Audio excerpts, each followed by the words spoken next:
104.7 IFM. Report!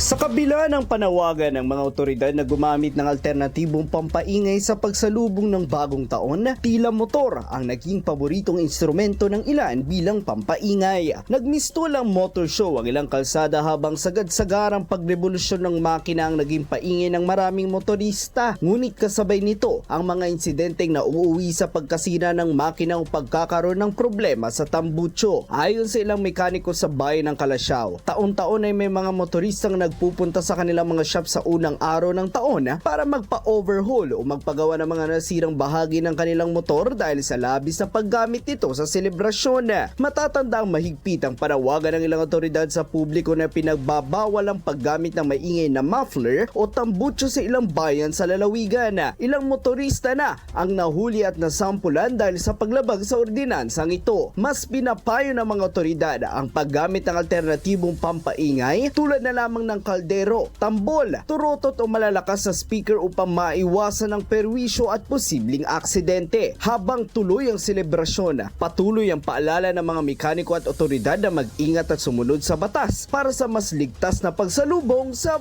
bagong taon. Kasama mo mula rito sa IFM Dagupan, ito si Idol Matthew Pacheco. Tatak IFM.